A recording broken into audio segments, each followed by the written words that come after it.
Good afternoon everyone. Good afternoon sir.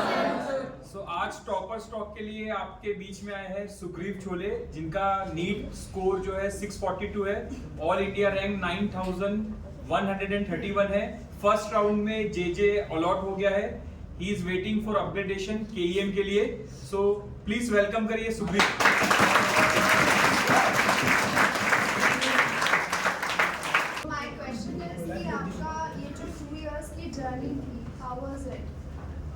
Journey में बहुत सारे अप डाउन्स थे। हर किसी की तरह 10th होने के बाद नीट ले जेई ले, उसमें पहले तो बहुत कंफ्यूजन था।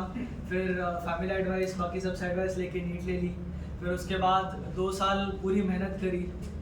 उसके बाद मेरा एक्चुअली ड्रॉपर हुआ है, तो मेरा उसके बाद फर्स्ट अटेम्प्ट दिया। उसमें कुछ बेसिक मिस्टेक्स करी मैंने नीट के पेपर में, उस वजह से मेरा वो फर्स्ट अटेम्प्ट में हुआ नहीं। उसके बाद सेकंड अटेम्प्ट के लिए मैंने सेकंड अटेम्प्ट दी।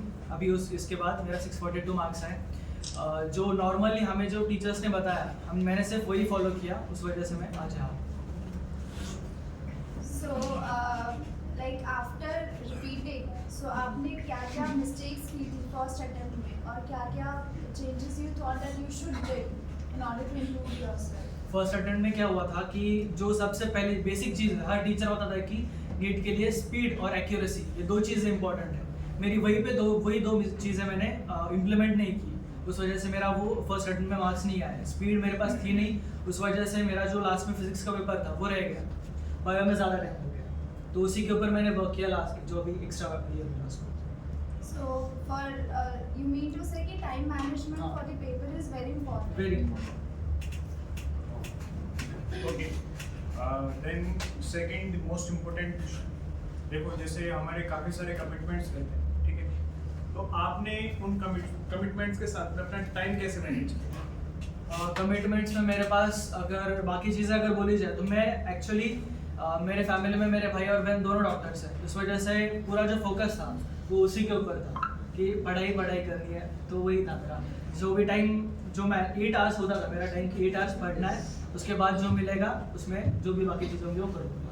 ओके, तो जैसे आपने जब आप अपना डे प्लान करते होंगे, उसमें आप जैसे आपने जो टीचर से आपने पढ़ाया आपने वो पढ़ा, उसके बाद सेल्फ स्टडी है और प्रैक्टिस है, थ्योरी है, इनको आपने आपस में कैसे मैनेज किया? मैं सबसे पहले क्या करता था कि रात को सोने से पहले लिख लेता था कि कल क्या क्या करना है, तो अगले दिन उसी फॉर्मेट में जाता था। पहले तो जो लेक्चर्स हमारे मॉर्निंग लेक्चर्स है तो मॉर्निंग लेक्चर्स करता था, फिर घर आता था, उसके बाद जो क्लास में सिखाया वो करता था। उसके बाद जो बाकी की सेल्फ स्टडी है, जो क्वेश्चंस है, थ्योरी है, जो क्लास में बताया है वो उस पर मैं ज़्यादा फोकस करता था। सेल्फ स्टडी एक ऐसी चीज़ है, अगर आप सेल्फ स्टडी नहीं करोगे, सिर्फ सोचोगे कि क्लास में जो पढ़ा है उसके ऊपर डिपेंड रहेगा, तो कभी नहीं होगा वो, आपके मार्क्स कभी नहीं आएंगे। बच्चों देखो, मैं इसके हिसाब से क्या आपको कन्वे कर रहा हूँ कि आप डेली जो भी पढ़ रहे हैं, जैसे सेल्फ स्टडी ने एक वर्ड बोला है, ठीक है। अब सेल्फ स्टडी का मतलब है कि आपको लग रहा है कि एग्जाम से पहले पढ़ना सेल्फ स्टडी, जैसे कल एग्जाम और आप आज पूरा दिन पढ़े, आपको लग रहा है self study. Actually self study का मतलब होता है कि जब आपको जो डेली पढ़ाया जा रहा है और आपने उसको टाइम पे खत्म किया है, ठीक है, उतने ही एक्सटेंट में जितना आपको दिया गया है। मान लो आपको कोई चीज बहुत अच्छी लग रही है और आप MBBS की बुक खरीद रहे हैं, उसकी गुरुजी को कुछ पसंद आ गया, उसकी बुक खरीद रहे, पढ़ने स्टार्ट कर। ये गलती आपको नहीं करनी है। सेल्फ स्टडी का मतलब है कि जितना आपको बताया जा रहा है और जिस टाइम पे बताया जा रहा है उस टाइम पे आपको खत्म करके एग्जाम जो भी टेस्ट हो रहा है उससे पहले आपको उसका सिलेबस खत्म करना होता है टाइम पे। सेल्फ स्टडी का ये मतलब नहीं कि आपको लग रहा है हम भी कर रहे हैं, हम एग्जाम से पहले पूरी रात पढ़ते हैं, ये सेल्फ स्टडी नहीं होती। सेल्फ स्टडी का मतलब होता है कि जैसे मैंने आज आपको कुछ पढ़ाया है तो आज का फर्स्ट प्रायोरिटी है कि आज आप उसको पहले खत्म करेंगे, उसके हिसाब से अपनी स्टडी मैनेज करें, ठीक है। समझ में आ गया आपको करना क्या है? Yes sir. मेरा वही था कि अगर 3 वीक्स के बाद हमारी टेस्ट होती थी ना, तो 1 वीक पहले मेरा जो टेस्ट का सिलेबस है वो मैं कंप्लीट कर। या पॉइंट नोट रखो कि क्या बोला जा रहा है ना, कि जो टेस्ट हो रहा है तो इसका ये मतलब नहीं कि टेस्ट से पहले आप चीज को खत्म कर रहे हैं, ठीक है। कभी कभी की बात एक अलग है, लेकिन जनरली देखो जैसे आपको मैंने आज कुछ पढ़ाया है, एक वीक बाद में उसका टेस्ट है, तो जैसे जैसे क्लास आगे चल रही है आपका काम है कि जैसे आज जो पढ़ा दिया आज वो खत्म हो जाए, ठीक है। तो ये आप मेक श्योर करें। Okay sir. नेक्स्ट क्वेश्चन ये है कि आपकी प्रिपरेशन की जर्नी में बहुत सारे टेस्ट आपने दिए होंगे, तो आप जब टेस्ट के लिए प्रिपेयर करके जाते हैं तो वहाँ पे आपके पास एक बायोलॉजी का सेक्शन होता है, केमिस्ट्री का सेक्शन होता है, एक फिजिक्स का सेक्शन होता है। सो आप क्या स्ट्रेटेजी से पेपर बनाते हैं कि आपका जो है कंप्लीट पेपर जो है हो गया, क्योंकि आपका पेपर कंप्लीट हुआ होगा तभी आपका स्कोर 642 है।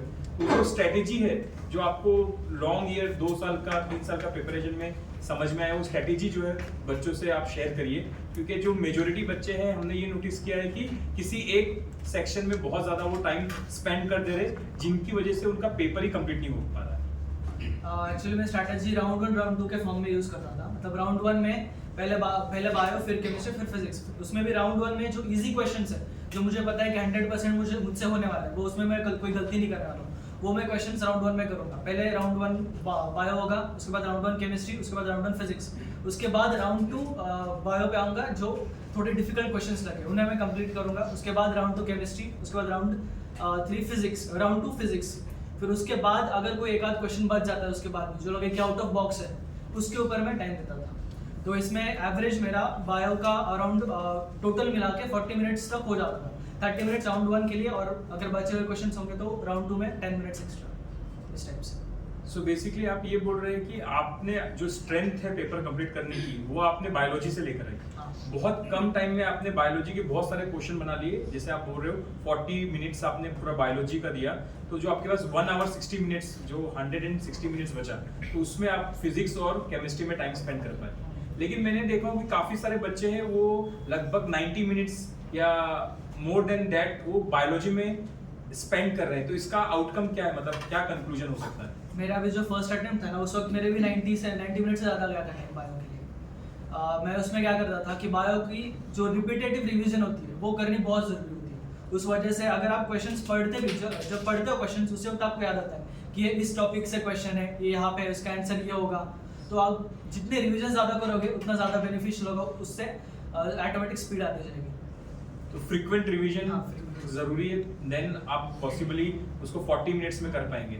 अच्छा, सेकंड ये, अगर आपने टेस्ट अपनी जर्नी में दिया होगा, टेस्ट में आपका बहुत आपने मेहनत किया होगा, एक्सपेक्टेशन आपका कुछ स्कोर का होगा, बट वो डे आपका या उस दिन उस टॉपिक आपका वीक होगा, तो आपने उस पॉइंट ऑफ टाइम पे अपने आप को कैसे वो रियलाइज कराया कि नहीं, इट इज पार्ट है, मैं अगले टेस्ट में और अच्छा कर सकता हूँ? वो जो ब्रेकडाउन आपका हुआ होगा, फैमिली से ब्रेकडाउन या आपका इंडिविजुअल लेवल पे ब्रेकडाउन या अपने कलीग से ब्रेकडाउन आपका हुआ होगा कि यार वो आगे निकल गया, तो उस पॉइंट ऑफ टाइम पे आपने कैसे मैनेज किया?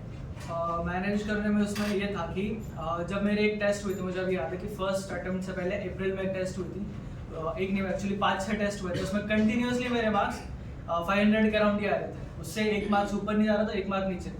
वो 500 का मार्क वहीं पे रुका हुआ था। मैं उस वक्त मेरा एक मेजर ब्रेकडाउन हुआ था। उस वक्त ब्रेकडाउन में मैंने फिर पेरेंट्स से बात की है कि फिर उसमें मैं टीचर से ज़्यादा बात कर रहा था, जो भी टीचर्स होते हैं उनसे बात की, तो फिर वो एक्चुअली सोल्यूशन प्रोवाइड करते थे। उसके बाद मोटिवेशनल वीडियोस होते हैं, उसे देखता था, उसे ट्राई कर लेगा, तो उसके अगले टेस्ट में उससे कम आए थे। बट उसके बाद मेरा जंप हुआ था डायरेक्ट 540 के अराउंड। फिर उसके बाद तो ऊपर ही था ग्राफ। सो गिव अप नहीं किया आपने? हाँ, गिव अप नहीं किया, और कंसिस्टेंसी के साथ जो कर रहे थे वो करते चले गए। सो आपका जो एक एक्सपेक्टेशन था, जैसे आपने बोला कि 500 को क्रॉस करना है, तो 4 टेस्ट लगे आपको, 4 टेस्ट ओवरकम करने में लगे। ओके, और सबसे इम्पोर्टेंट चीज़ ये है कि जो बच्चे हैं वो फिजिक्स के लिए स्पेशली क्या उनको रिफर करना चाहिए, क्या बनाने चाहिए?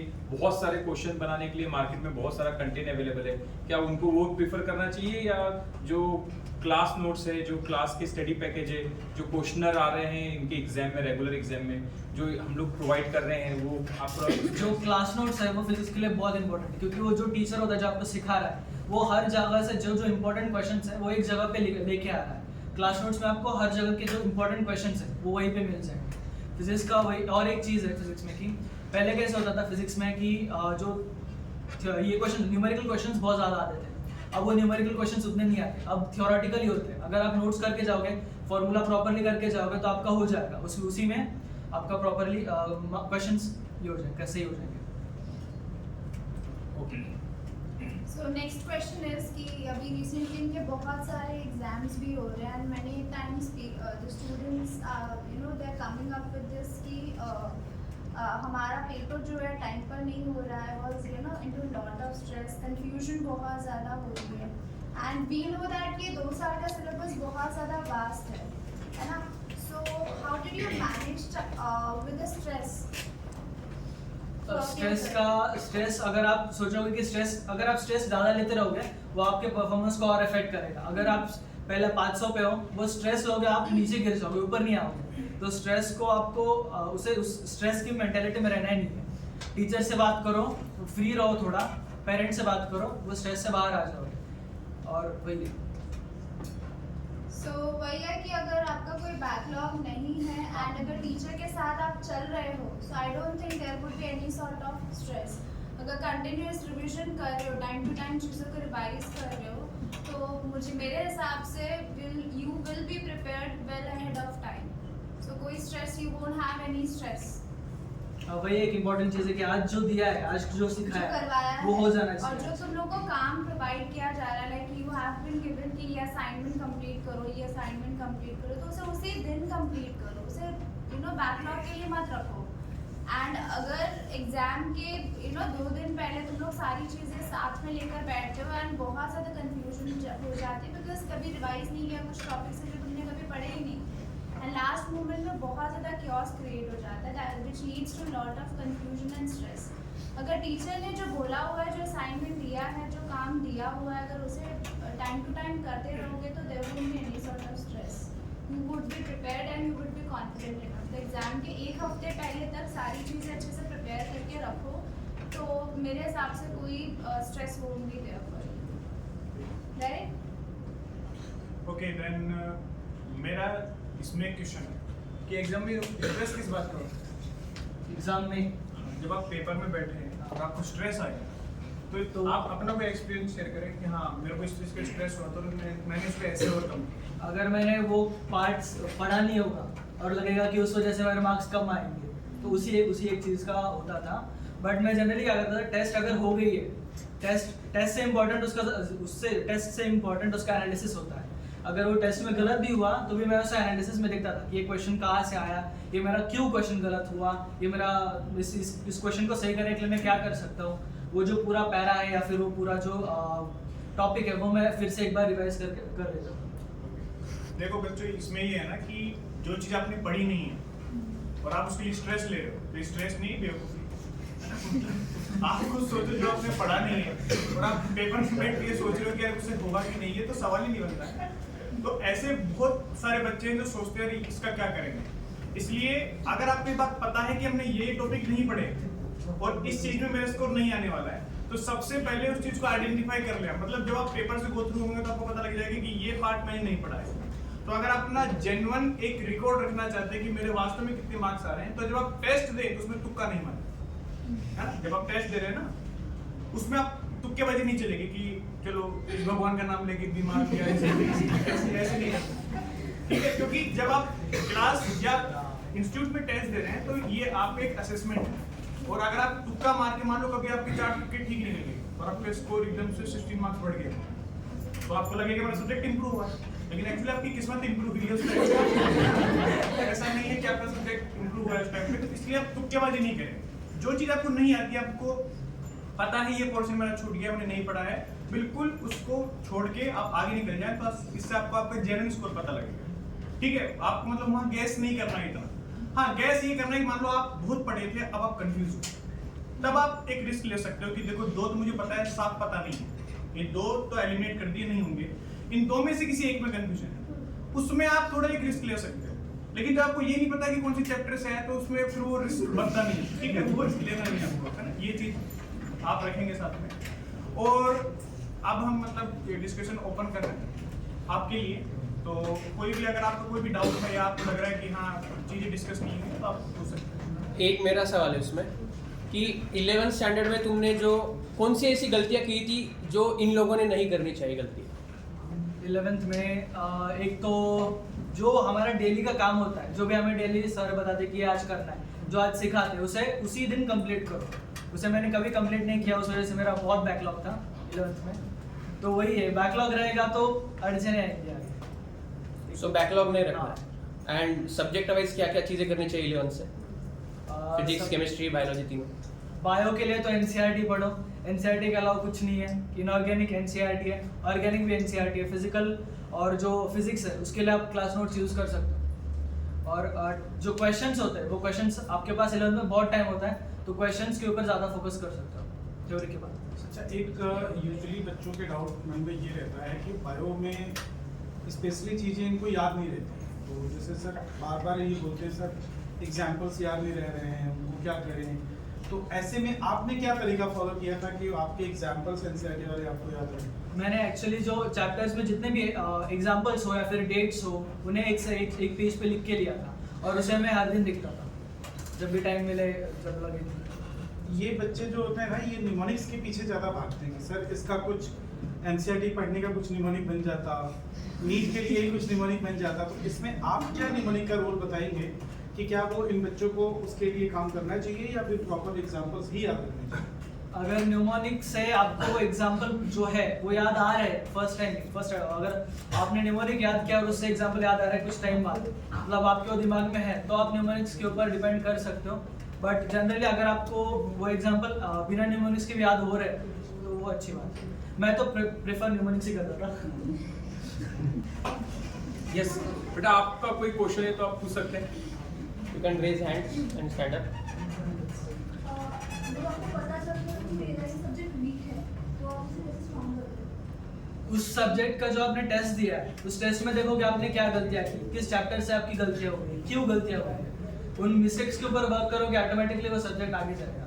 अगर फिजिक्स की बात करोगे तो फिजिक्स में आपके जो थ्योरेटिकल है, न्यूमेरिकल, किसमें आपके मार्क्स जा रहे हैं, वो कहाँ से आया था, किस रोटेशन से आया था या किस चैप्टर से आया था, उसको आप देख सकते हो। उसी तरह पॉइंट यहाँ पे बता दूं कि जब सुग्रीव पढ़ते थे क्लास में भी मैंने इनको देखा था कि इनका जो फोकस है ना बड़ा स्ट्रांग रहा करता था, मतलब फोकस में कहीं कोई कमी नहीं थी। और अगर कुछ टॉपिक्स हैं जिनको सेल्फ स्टडी से रेडी करना है तो मेरे को आगे बोलते थे सर अभी तो ये चैप्टर चल रहा है ना, आगे वाले मुझे बता दो ना कितने मुझे करके रखने हैं। तो आप क्लास के आगे हुआ करते थे और ये चैप्टर सर मैं वो 12th वाले जो चैप्टर्स है ना वो पहले करके रखता हूँ, सर ये मेरा हो चुका है, ये मेरा हो चुका है, इस पर कुछ वर्कशीट है क्या? तो जो फोकस था उसके बारे में आप बताएं कि इन बच्चों को फोकस कैसा करना चाहिए। फोकस तो ये आपका जो टारगेट है वो नीट है, वो इन बिटवीन जो टेस्ट आते हैं वो नहीं है, तो उस हिसाब से मैं ड्रॉपर में था। मेरा 12th का पहले ही हो गया था अच्छे से, तो मैंने जो 11th के वो सर से करता था और जो 12th के चैप्टर्स है उनके लिए वर्कशीट लेके खुद करता था, ताकि एंड में ऐसा ना हो कि आपके पास टाइम कम है और करने के लिए बहुत ज़्यादा काम है। फिजिक्स का कोई पार्ट है जो आपको नहीं समझा है, आपको क्या होता है ना, अगर फिजिक्स क्लास में सिखाया है क्लास में तो समझ जाता है बट बाद में भूल जाता है। तो आप ये कर सकते हो कि क्लास में जब सिखाया, जब आप घर पे जाओ पहले फिजिक्स खोलो, जो सर ने सिखाया है उनके नोट्स के थ्रू कंप्लीटली जाओ और उसे फिर भी और उसे एक बार रिवाइज कर सकते हो, 2 बार रिवाइज कर सकते हो। ऐसे आप करोगे तो हो जाएगा। Let's do like, share and subscribe too.